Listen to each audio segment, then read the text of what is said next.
Hey guys, I hope that this finds you well as always, and if not, I am sending an abundance of positivity your way.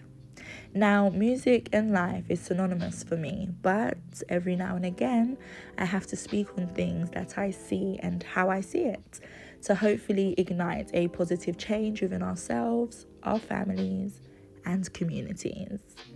So let's get into today's topic. They hate you. Who's they, you may ask?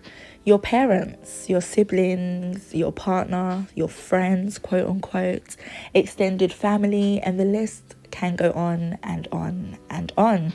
And deep down, you know it.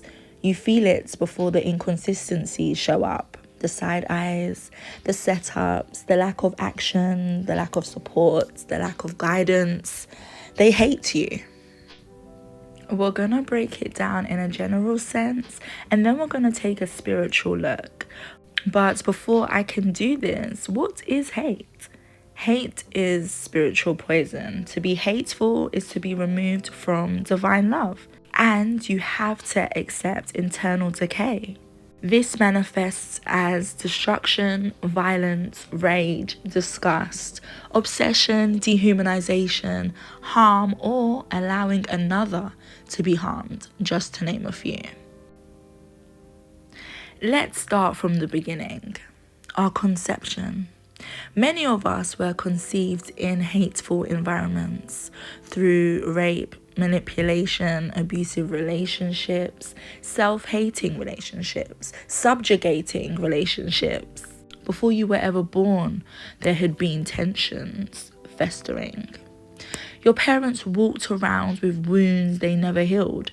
And to my melanated people specifically, many of our women deal with self-hate, living in a world where if we are not taught the correct information about our features, history, and DNA, we may feel less than due to the colour or shade of our beautiful brown skin. And our men also face the same fate if ignorance is left to prevail.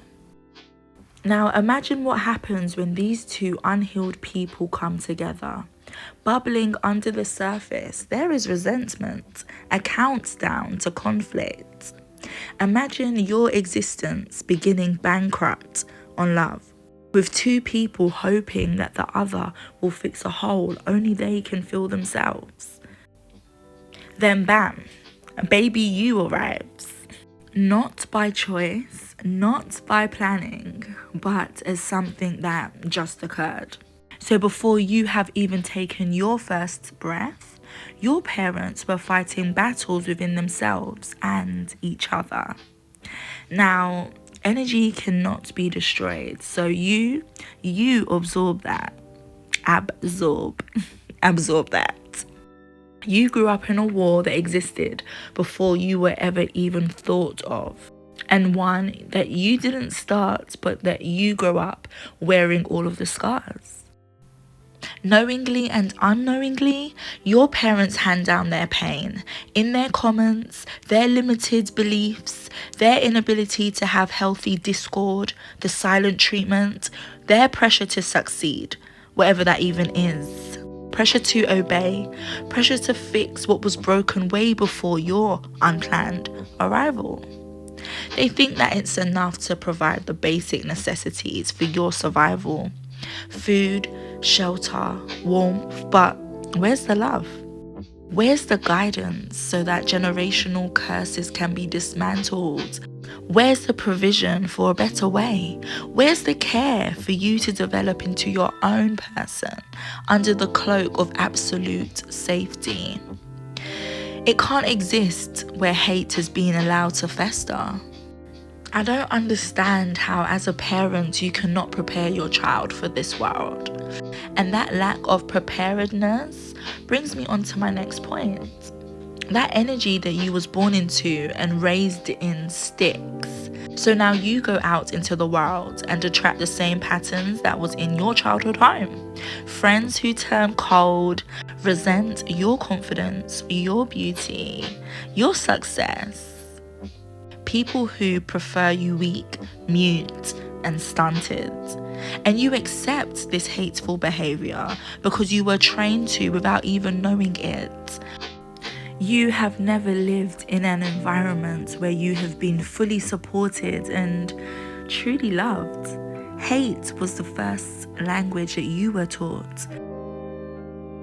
And that's not even factoring in SA, molestation, psychopathic parents, but your everyday parents. And this is because of what you represent spiritually. People hate you. Hate from the people who were assigned to provide unconditional love is because your mere existence triggers their unhealed wounds. A child is the clearest mirror any parent can have. You also expose their failures, and for some people, they cannot face that mirror. So they push you away, act cold, criticize you, all because their pain is reflected back at them and they do not have the capacity to confront it. Especially if you're a child with a higher emotional awareness, stronger intuition, more drive, and a beautiful free spirit. Your parents who grew up suppressed and afraid will be threatened by your energy. Your bright, shining light exposes their darkness, making them feel uncomfortable. Spiritually, your frequency doesn't match theirs, creating friction. Now, remember I said at the beginning of this video that prior to conception, many of our parents were together in hateful environments. Your parents could fear losing control, further exposing their weaknesses, causing them to feel offended and disrespected because they could not control the version of you that made them feel comfortable. Parents and people who do not like themselves can never fully like, much less love, anyone else. Nor do they want to address this, so they project, telling you you're ungrateful, you'll never be anything, etc., etc.